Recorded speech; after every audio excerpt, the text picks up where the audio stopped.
नमस्कार, यो खबर भित्रको खबर हो। म विवेक रेग्मी।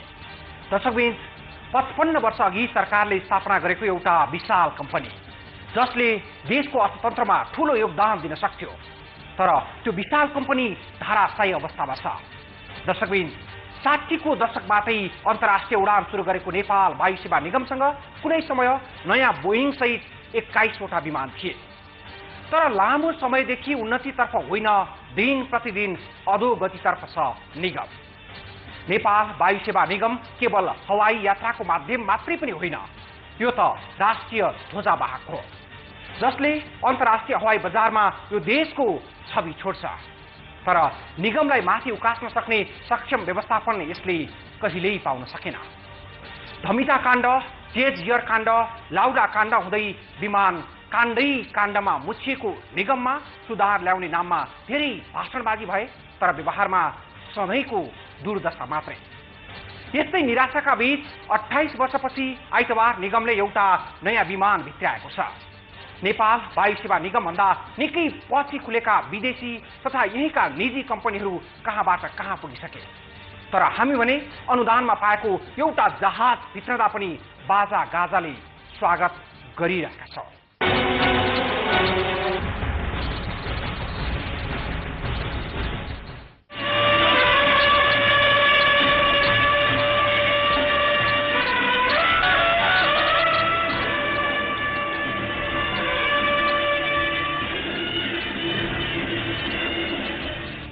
आइतबार त्रिभुवन अन्तर्राष्ट्रिय विमानस्थलको माहौल अन्य दिनको भन्दा निकै थियो।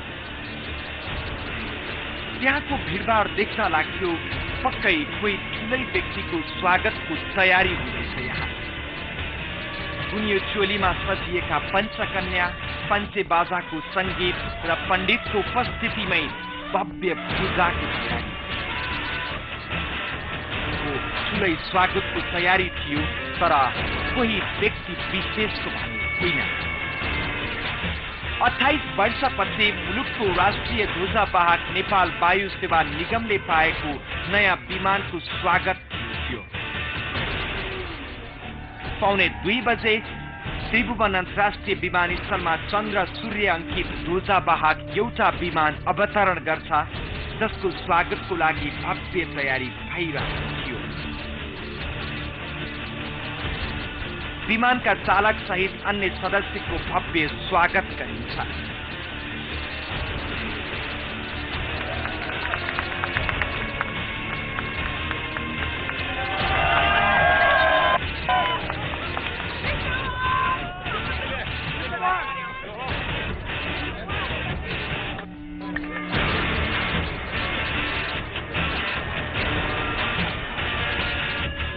विमानको स्वागतका लागि विमानस्थल पुगेका सरकारका उच्च पदस्थ अधिकारी, नेपाल वायु सेवा निगमका कर्मचारीहरू निकै उत्साहित देखिन्थे। नयाँ विमान अवतरण भएपछि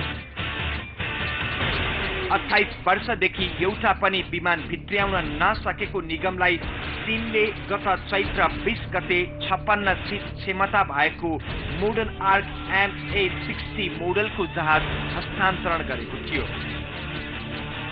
चीनको कुनमिङबाट 6 घण्टाको उडानपछि विमान आइतबार काठमाडौँ ल्याइएको हो।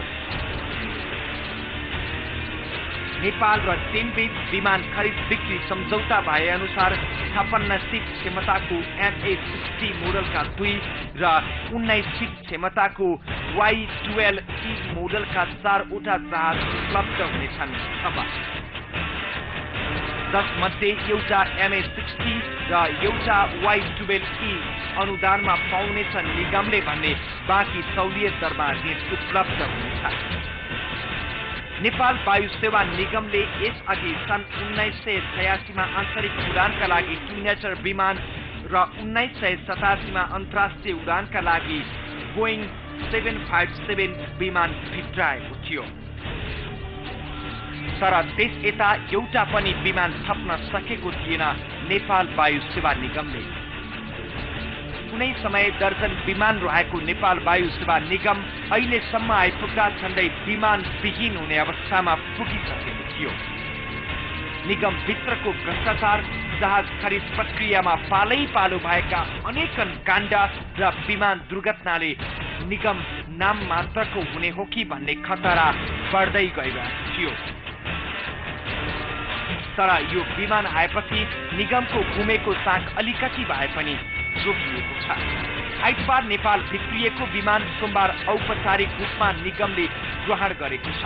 नेपाल सरकारका नागरिक उड्डयन तथा पर्यटन मन्त्री भीम आचार्य र सिनियर अधिकारीको उपस्थितिमा औपचारिक कार्यक्रम सहित विमान हस्तान्तरण भएको छ।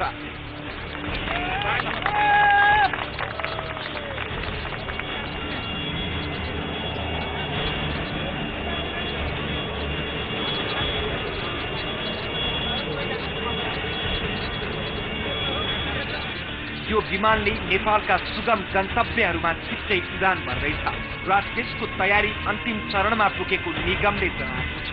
नयाँ विमान आएपछि अब नेपाल वायु सेवा निगमसँग 2वटा एयरक्राफ्ट भएको छ।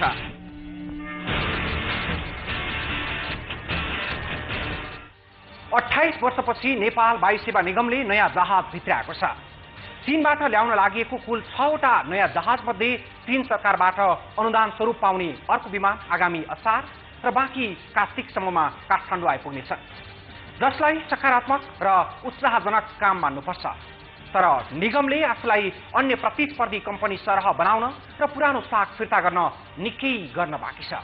प्रसङ्ग बाँकी नै छ, तर यो विश्रामपछि। दर्शकवृन्द, राष्ट्रको प्रतिष्ठासँग जोडिएको एउटा संस्था नेपाल वायु सेवा निगम। निगमसम्म आवश्यक जहाज नहुँदा नाम मात्रैको निगम बनिरहेको छ। उता अन्य निजी कम्पनीहरूले राम्रो कमाई गरिरहँदा सरकारी स्वामित्वको संस्था दिन प्रतिदिन धाराशायी बनिरहेको छ। झण्डै जहाजविहीन अवस्थामा रहेको निगमले अहिले आन्तरिक उडान भर्न मिल्ने एउटा जहाज अनुदानमा पाएको छ। त्यससँगै केही शुभ सङ्केत पनि मिलेको छ। एउटा नयाँ विमान भित्रदा र अरू 4वटा विमान केही समयभित्रै आइपुग्ने तयारी भइरहँदा यसबारे नकारात्मक टिक्का टिप्पणी गर्नु गलत हुनेछ। यद्यपि यही विमान भित्रिएको आधारमा अब नेपाल वायु सेवा निगमको भविष्य सुनौरो होला भन्ने आधार पनि छैन। अनि आगामी 5 वर्षभित्र 22वटा विमान भित्राउने सरकारको योजना कम चुनौतीपूर्ण पनि छैन।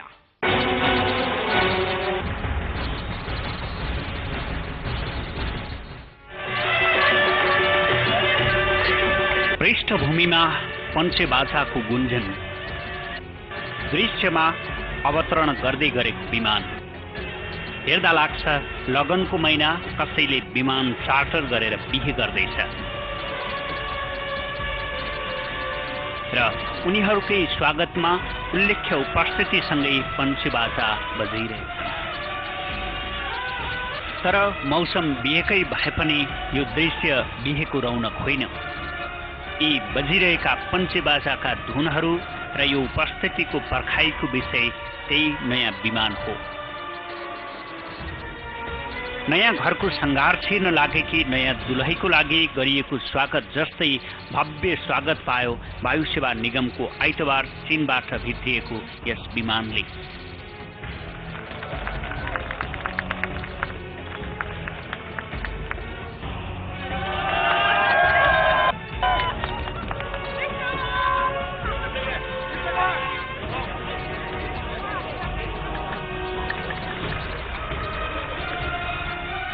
निगमका कर्मचारी, सञ्चारकर्मी लगायतको बाक्लो उपस्थितिमा उत्रिएको विमानको बारेमा छेउमा सोही विमानको विशेषताका बारेमा व्याख्या गर्दै थिए निगमका महाप्रबन्धक मदन खरेल।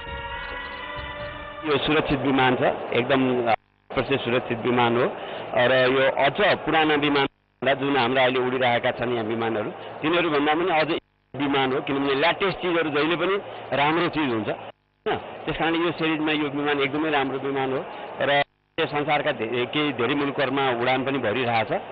चीनमै पनि धेरै उडानहरू गर्छ यो विमानहरूले अहिले र गर्दाखेरि यसले अन्तर्राष्ट्रिय एउटा स्तरको मापदण्ड पुरा गरेपछि मात्रै त्यो कुनै पनि सरकारले विमान गर्छ र विमानलाई अवतरण, विमानलाई आकाशमा सञ्चालन गर्छ।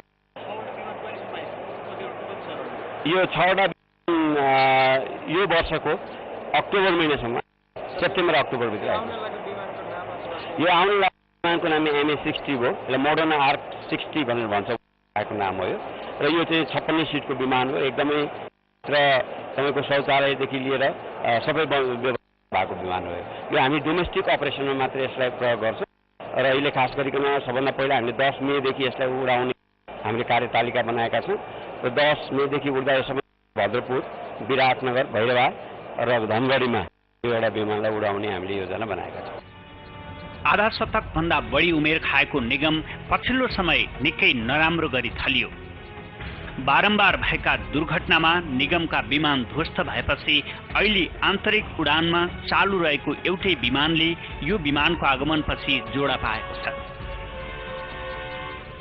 राष्ट्रिय ध्वजवाहकको यो हालत हुँदा निजी एयरलाइन्स थपिए छन्। हिजो जे भयो अब निगम सुधारिने मेसोमा रहेको निगमका अधिकारीको भनाई कति सत्य साबित होला त्यो त हेर्न बाँकी छ।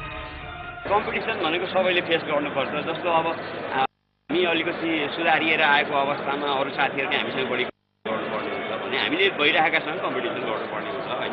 त्यसकारणले कम्पिटिसन भनेको एउटा एकदमै स्वाभाविक विषय हो। आजको जमानामा हामी कम्पिटिसनमा अब्बल देखिएरै सबै एयरलाइन स्थापित हुनुपर्छ। एउटाले अर्कालाई विस्थापित गर्ने कुरा होइन। सबै अब्बल आउनुपर्छ, सबैले व्यवसाय राम्रो गर्नुपर्छ र त्यो हिसाबले आफ्नो मार्केट 28 वर्षसम्म एउटा पनि विमान खरिद गर्न नसक्नु लज्जाको विषय नै हो। फेरि यही अवस्थामा एउटै भए पनि थपिनु एउटा झिनो आशाको संकेत पनि हुन सक्छ। सधैँको अस्थिर राजनीति र व्यवस्थापकीय कमजोरीका कारण निगम उठ्न नसक्ने गरी छलै परेको हो। निगमको यही समीक्षा भइरहँदा पर्यटन मन्त्री भन्दै थिए अब निगम तन्दुरुस्त हुँदैछ। हाम्रो 1 वर्षभित्रमा 2 इन्टरनेसनल जहाज पनि आउँदैछ न्यारो बढीवाला। फेरि हामी कुनै केही जहाज किन्ने निर्णय पनि गर्न गइरहेका छौँ। त्यो सम्पूर्णको लागि यो नेपाल एयरलाइन्सले एउटा बिजनेस प्लान बनाउनु आवश्यक छ। त्यो उहाँहरूलाई बनाउन भनिएको छ, बनाइरहनु भएको छ र त्यो बनाएर कम्प्लिट गरेर पेश गर्ने अवधि अप्रिल महिना हो। मलाई पुरा भरोसा छ त्यहाँ योग्य साथीहरू त्यो समयमा 1 मिनट पनि नकटाइकन त्यो उहाँहरूले लिएर आउनुहुन्छ र त्यो प्लानको आधारमा हामी हरेक दिन, महिना, वर्ष हरेक दिन हाम्रो कहाँनिर यसलाई चाहिँ के छ भने अगाडि बढाउने कुरा हाम्रो एउटा प्लान हुन्छ। त्यो प्लानको आधारमा हामी सबैलाई अगाडि बढाउँछौँ र कुनै महिना त्यो प्लानबाट तलमाथि भयो भने वाइ भन्ने क्वेसन उठ्छ र त्यसमा हामी कर्मचारी, हामी म्यानेजमेन्ट या मिनिस्ट्री हामी को जिम्मेवार हुनुपर्ने त्यो जिम्मेवारी त्यसमा लिएर अगाडि बढ्नुपर्ने अवस्था हुन्छ। आन्तरिक र अन्तर्राष्ट्रिय उडान भर्न अरू विमान ल्याउने प्रक्रिया सुरु हुँदैछ र व्यवस्थापकीय संयन्त्र पनि अरू सुदृढ हुँदैछ। एउटा विमान आउन 28 वर्ष कुर्नु परेको भोगेका हामीहरूका बीच मन्त्रीले आन्तरिक र बाह्य उडानको लागि अबको 5 वर्षभित्र 22वटा नयाँ विमान ल्याउने कुरा गर्दै थिए। काहीँ कतै कुनै खोट नभइकन हामीले प्राप्त गरेका कुराहरूलाई सदुपयोग गर्ने, यस आधारमा टेकेर अझ धेरै उपलब्धि लिने र 5 वर्षभित्र मैले साथीहरू सल्लाह गरेर घोषणा गरेका छु हामी 15वटा डोमेस्टिक जहाज र 7वटा नयाँ इन्टरनेसनल जहाजहरू हामी दिन्छौँ। त्यो चिजलाई मुनाफामा लिएर गएर अगाडि बढ्नुपर्ने आवश्यकता छ र त्यसको सुरुवात MH60बाट भएको छ। अब क्रमशः हामीसित जहाज प्राप्त हुँदै जानेछन्, त्यसलाई लिएर हामी अगाडि बढ्छौँ। कुरा त हिजो पनि धेरैले यस्तै गरेकै हुन् तर काम हुन सकेन। मन्त्रीले भनेका कुरा पुगोस्, शुभकामना छ। नेपाली हवाई यात्रा अरू व्यवस्थित र सुरक्षित बनोस्, हाम्रो चाहना यही हो। तर कुनै माहौलमा भावनामा बगेर गरिएका कुनै कुराको तुक नहुन सक्छ। निगम पहिले काम गरोस् अनि कुरा गरोस्, तब मात्र पत्याउने छन् नागरिकहरू।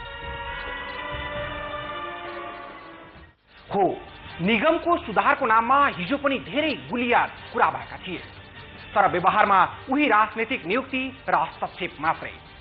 त्यसो नभएको भए र निगमलाई व्यापारिक प्रतिष्ठानको रूपमा अघि बढाइएको भए यति बेला निगमसँग अन्य विदेशी वायु सेवा सरह दर्जनौं विमान हुने थिए।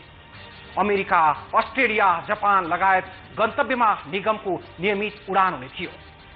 धाराशाही नेपाल वायु सेवा निगमलाई सुधार्ने र नयाँ गति दिने चर्चा चलिरहँदा यसका पुराना इतिहासले नमिठोसँग झस्काउँछ। त्यसबारे थप चर्चा गर्छु, तर यो विश्रामपछि।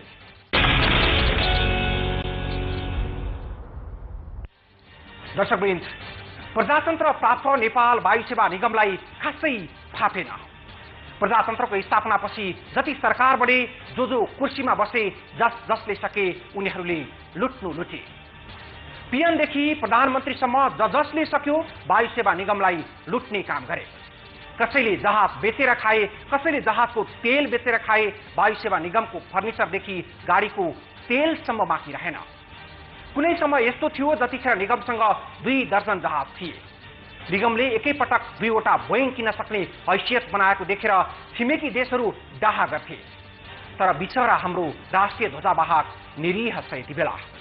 हुन त चीनबाट 6वटा विमान वितरणी भएपछि निगममा केही सुधारको छनक मिलेको छ, तर त्यसबाट निगम राम्रै हुन्छ भन्ने प्रष्ट आधार छैन। अनि निगमको चितो इतिहास र यथार्थले आशाभन्दा आशंका धेरै दिएको छ। हुन पनि एक समय नेपाल वायु सेवा निगमसँग नयाँ बोइङ सहित 21वटा विमान थिए। मुलुक बाहिर युरोपसम्म र घरेलु गन्तव्यमा सबैतिर निगमका विमानले उडान भर्थे। तर 2046 को राजनीतिक परिवर्तनपछि निगममा माफिया हावी भए। धमिजा, लाउडा, चेत हुँदै विभिन्न काण्डले निगमलाई खोक्रो बनायो।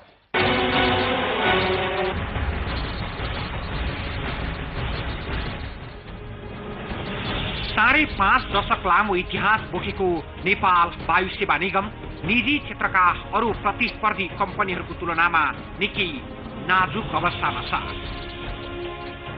कारण फितलो व्यवस्थापन र राजनीतिक हस्तक्षेप। राष्ट्रिय तथा अन्तर्राष्ट्रिय उडान भर्ने निगमले पछिल्लो 28 वर्षदेखि एउटा पनि विमान खरिद गरेको छैन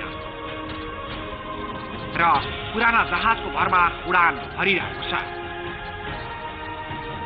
सीमित संख्यामा रहेका ती विमान पनि बेला बेलामा छला पर्ने गरेकाले निगम जहाज उडाएर चल्न सकेको छैन। बरु विमानस्थल सञ्चालनको आमदानीबाट मात्रै चलिरहेको छ। राजनैतिक नियुक्ति र हस्तक्षेपले निगमलाई खोक्रो बनाएको छ। निगममा कार्यरत कर्मचारीहरू संस्थानको कामभन्दा ट्रेड युनियनका नाममा विभिन्न पार्टीका झण्डा बोकेर बस्ने तीतो यथार्थ कसैबाट छिपेको छैन। व्यवस्थापन सरकार परिवर्तन पछि बदलिरहने हुँदा व्यावसायिक बन्नै पाएको छैन। 2048 साल यता मात्रै निगममा 30 पटक भन्दा बढी व्यवस्थापन फेरिएको छ।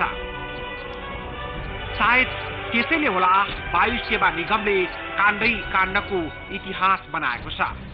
जहाज खरिद तथा भाडामा लिने क्रममा अनियमितता भएपछि धमिजा, चेज, चाइना साउथ वेस्ट, लाउडा जस्ता काण्डै काण्डको फिहरिस्त बोकेको छ निगमले। 2049 सालमा निगमले 55 करोडको टिकट बिक्री गर्न बिना प्रतिस्पर्धा युरोपमा टिकट बिक्री एजेन्टको रूपमा काम गरेको बेलायती कम्पनी फेयर लिमिटेडको सञ्चालक भएको आधारमा दिनेश धमिजालाई नियुक्त गरेपछि एउटा काण्ड नै मच्चिएको थियो, जसलाई निगमको इतिहासमा धमिजा काण्डका नामले चिनिन्छ। त्यसै गरी 2054 सालमा बिना प्रतिस्पर्धा चाइना साउथ वेस्टबाट जहाज भाडामा लिएपछि निगममा अर्को काण्ड मच्चिएको थियो। वार्ता समेत नगरी सबै काम फ्याक्स मार्फत गरी जेट एयरसँग जहाज भाडामा लिनका लागि करिब 5 करोड 35 लाख रुपियाँ पठाउनु निगमको इतिहासमा अर्को ठूलो काण्ड थियो। टेन्डर प्रतिस्पर्धाबाट मात्रै जहाज भाडामा लिने नीतिगत निर्णयको विपरीत निगमले त्यति बेला जहाज समेत नभएको कम्पनीसँग जहाज भाडामा लिन पहिना रकम पठाएको थियो। एकपछि अर्को काण्डमा जेलिँदै आएको निगममा विक्रम सम्वत 2057 सालमा लाउडा काण्ड थपियो। त्यति बेला जहाज भाडामा लिँदा भ्रष्टाचार भएको काण्डले 6 महिनासम्म निकै चर्चा पाएको थियो। मन्त्री परिषदको निर्णयबाट अघि बढाइएको प्रक्रिया विरुद्ध विपक्षी दलहरूले आवाज उठाएपछि तत्कालीन प्रधानमन्त्री गिरिजा प्रसाद कोइरालाले 2058 साउनमा राजीनामा गरेपछि मात्रै उक्त काण्ड सेलाएको थियो। त्यतिबेला अख्तियार दुरुपयोग अनुसन्धान आयोगले पर्यटन मन्त्री तारणी दत्त सटोक सहित निगमका पदाधिकारी विरुद्ध 38 करोड 97 लाख रुपैयाँ भ्रष्टाचार गरेको मुद्दा लगाएको थियो। जहाज खरिद र भाडामा लिने क्रममा मात्रै होइन, जहाज मर्मतका क्रममा समेत निगममा काण्ड मच्चिने गर्छ। जहाजका पाट पूर्जा हराउने लगायतका विषयलाई समेट्ने हो भने झनै दर्जनौं काण्डको सूची बन्छ। निगमभित्र बितेका पछिल्ला केही वर्ष अर्को काण्डले चर्चा पायो। त्यो थियो जहाज खरिद तथा बैना प्रकरण, जसलाई एयरबस काण्डको नामले पनि चिनिन्छ।